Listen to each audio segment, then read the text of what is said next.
Welcome back to the show. Check out these headlines. We got James Wallace and Brooks Entwistle from Ripple. And guess what else we got? What banks are partnered with Ripple? We're going to take a look at that and so much more. You're going to love it. Somebody roll that beautiful intro.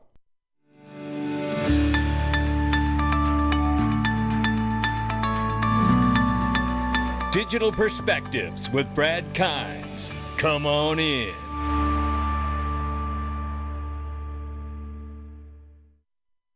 Welcome back to the show. You can follow us on Twitter and YouTube. I should be calling it X. I messed up. I should be calling it X. On X and YouTube. I can't help it. I'm just stuck calling it Twitter. Maybe because I'm old.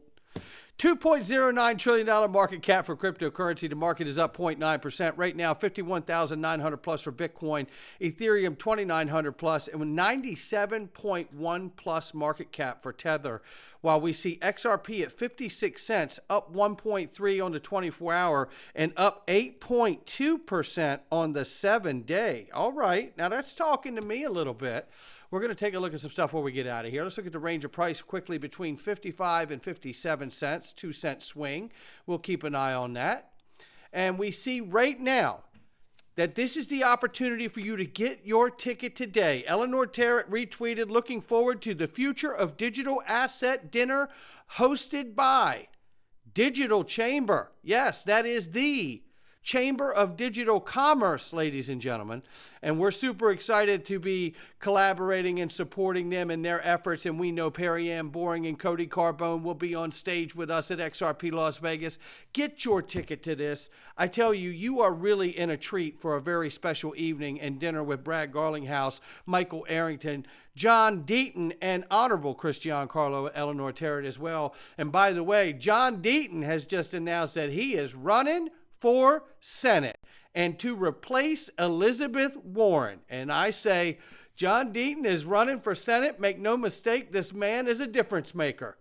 Elizabeth Warren, start packing your bags. Your time is up. Again, let's get this trending, ladies and gentlemen. Hashtag vote Deaton. Hashtag vote John Deaton. Or hashtag vote Deaton. That's the way to get it. We got to get this guy in there. We know the kind of difference he can make. He has changed forevermore the way crypto cases are fought with amicus brief filings. And shout out to James Murphy for highlighting that fact and that truth. He'll do the same on Capitol Hill. I'm sure of it. There's no question.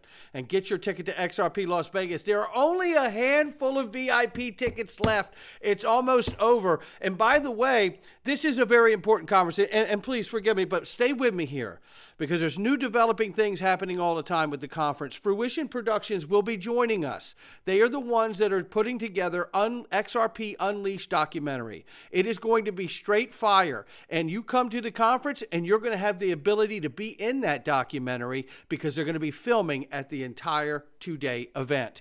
Now, with that being said, don't miss also the fact that John Deaton, now senatorial candidate, will be on stage. There's going to be a lot of developments in all of that, so make sure you get it. Now, imagine John Deaton already becoming a senator, and imagine a Senate Banking Committee hearing in 2025, right? Imagine this, and shout out to Meta Lawman James Murphy here. He says, Chairman Gensler, I've got a few questions for you, and it's time the American people finally got some answers. C-SPAN could go pay-per-view at that point. There's no question about it. Oh, that's so amazing. And so is this. You're about to hear several different clips here between James Wallace and Brooks Entwistle telling you the dream ain't over, and it ain't a dream.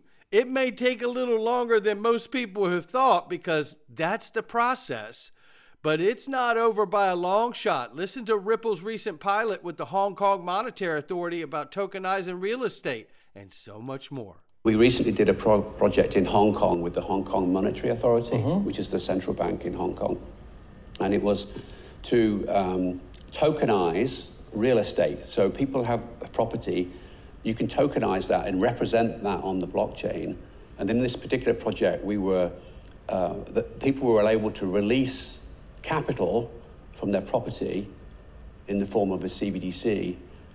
It was all done through a smart contract process. So essentially, you know, if I'm making up the numbers, but, you know, if there was $100,000 worth of equity at the house, the bank was able to pre-approve how much of that could be borrowed. And then when the individual says, yes, I want to apply for this, it all sort of happened automatically. Now, this was a pilot, so it wasn't real money, right? It was an example of how you can program capabilities into the monetary financial system, which is, I personally think, is one of the most exciting things about digital currency, is what you can do with it that you can't do easily with today's system.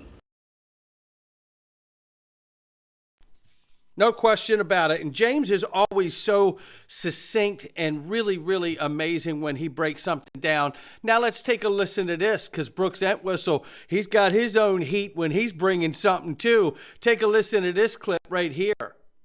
Whether or not you're on the services side, the plumbing side, approaching it, that want to have some elements of this potential big market for central bank digital currencies.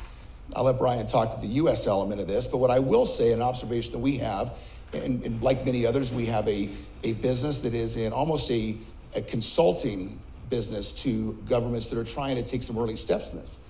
And I'm looking at my daughter, who's in the front row, who's a big mountain girl as well, loves Bhutan, has spent time there. Our first MOU with a country that actually was interested in this was Bhutan.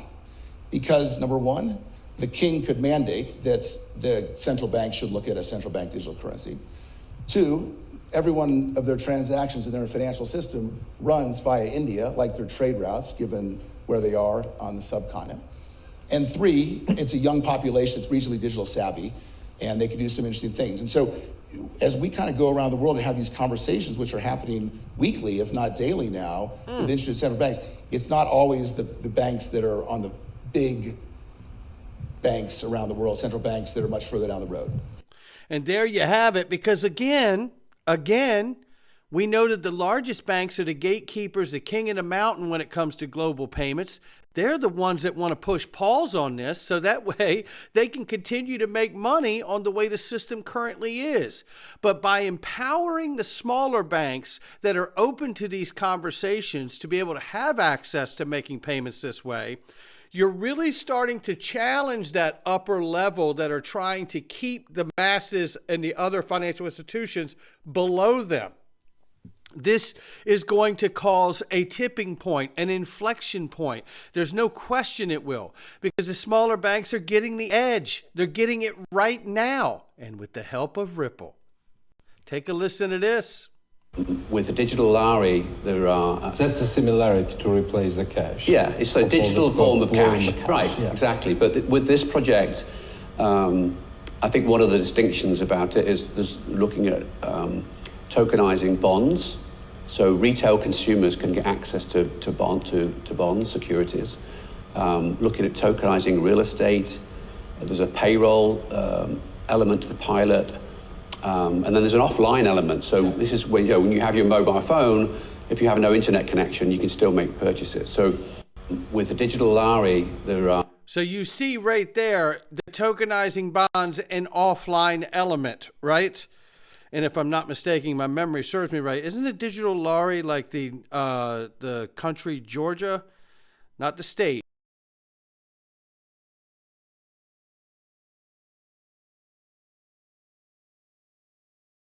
Forgive me for that. Had a little space there for the audio. Sometimes my microphone just does not want to act right. Ever since I got this new Mac, I don't know what it is. It just all of a sudden in the middle, it'll cut off. But at any rate, my point is here, you see tokenizing bonds and offline element. Does that sound like this is not going by way of everything we've learned? Of course it is. But it's taking longer because banks are not innovators. And in fact, the largest banks of the world don't want the change because they sit as king of the mountain on the global payments world and stage. And they don't want to change the way the friction is in the system because they all make so much money off of it. But you know what? It's going to have an inflection point. There will be a tipping point to all of this, ladies and gentlemen. And let's have another one here. And shout out to DAI for catching all these clips right here. Walled garden, private ledger, walls come down, XRP the bridge. And you have also mentioned about the blockchain system. My question is, it's going to be integrated, let me say so, on the existing blockchain, or you guys are thinking about some outstanding system in regards of digital life? Yeah, it's a great question. So basically, the technology that we're creating for the digital IRA is a private blockchain, but it's based on the technology used in the public blockchain. So the public blockchain that we use is called the XRP ledger. It's a publicly available open source blockchain technology. And what we do for each country we're working with, we create a new private version. So you can only use the blockchain if you are permissioned to do so. So we've got, the advantage of that is the XRP ledger technology is proven. It has been processing billions of transactions. But central banks like to have things a little bit more private. So we have created a private version. So it's a little bit of a hybrid, to answer your question. But definitely it's absolutely independent platform, which is specifically performed for each project where you evaluate. Yes, yeah, exactly right. So there you have it. There you have it, right? Now let's keep going, because we got some more here. Take a listen to the Brooks again. I think this banking point is really interesting because one of the things, and I'm sure Brian's noticed from his time from being the regulator to now, we've noticed this even the last year. A lot of the banks, basically all the banks that you would go to 5 years ago with a solution that said, hey, you know what, that SWIFT thing, why don't you put that to the side and we can give you a replacement network to send money overseas between banks. No one wanted to even have you in the room. But these banks are all moving very quickly with their own, desks being set up. Their high net worth clients are asking for it now. And so they will evolve in the same way that others will have to come along. And if they don't, and if they're sitting still and not asking questions or haven't identified a smart young person to be driving this for them right now, that's a bad place to be. That's strong language right there, and I like hearing it. And I tell you, when you look at what James Wallis and what Brooks Entwistle are saying here, we've talked and we've heard the community and we've seen multiple people try to divide the community, that there's not enough bottom-up approach, there's too much top-down. People even are claiming that Ripple have failed. I think it's all nonsense. When the reality is, it's not about top-down approach or bottom-up approach. Ripple and the XRP ledger is a public good. It is the approach, whether you're coming from the bottom up or you're coming from the top down. That's why they chose to take a replicated copy of the XRP public ledger, as James said, because there hasn't been any issues with the ledger. And then they build on that in a permission way for each bank to have their own system. This is what we're seeing. And as far as I'm concerned, that looks less like, well, should we go top down or bottom up? When the reality is the XRP ledger is the approach, whether you're coming from top down or bottom up. There it is. We got it right here. And then this from Swift, the global head of innovation engineering. Remember, just a couple days ago, I showed you Pega Soltani, Citibank, and Swift all in a podcast together talking about working together to affect these changes into the new financial system. Data quality is hugely important to the future of financial innovation. Rachel Levy here says, as new forms of value transfer, such as tokenization and digital assets, come to the fore, a common standard in ISO 20022 will be especially important to avoid fragmentation. Does that sound like the banks aren't doing it? Look, it might not be on the timeline we want, but it's happening. And that's what I need to see as someone who's in this space, as a speculator and an investor. The following banks are confirmed to have been working with Ripple. Very quickly, here's the article, but here is the list. And we know that this list is a lot longer. We know that Bank of America doesn't have a public announced relationship, right? But they do have Ripple in the patents. We also know that we have PNC, which was the first U.S. American bank to work and sign a partnership deal with Ripple many years ago.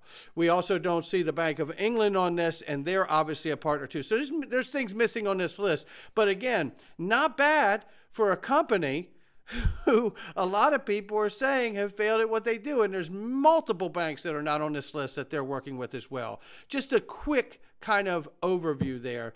And then let's look at this overall here from Roy. It's Roy. Give him a follow. This is the first time I think I've showcased his work here. And shout out to Credible Crypto, where the original thread came from that birthed this post. I just love this chart here. And there's a fantastic 20-minute video from Credible Crypto that I've put on my X profile, Twitter profile, that you can go watch there, and I highly recommend watching that. It's a great analysis from Credible Crypto. And again, it's Roy. This is it right here. Take a look at this chart. You don't have to be, a technical analyst to see what's going on here. And you can see the last time the chart got looking like this, at some point right there near the end where the points meet, and it could have gone a little further, but it didn't. Just like it could go all the way out to here. But will it? Or will it jump off early like it did back in 2017, 2018? I don't know the answer, but I tell you, this is a pretty damn compelling looking chart here to take a look at to kind of understand what kind of moment could be in front of us. Could be. I hope you'll join us inside the digperspectives.com in the Freedom Zone. It's a great way to support the channel for next to nothing. We certainly appreciate every one of you that do. And today, oh boy, today, we are going to get into it, ladies and gentlemen. ETHgate's not over by a long shot, and we got a lot to discuss today, and we're about to do it because we don't want to be victim to censorship of any kind.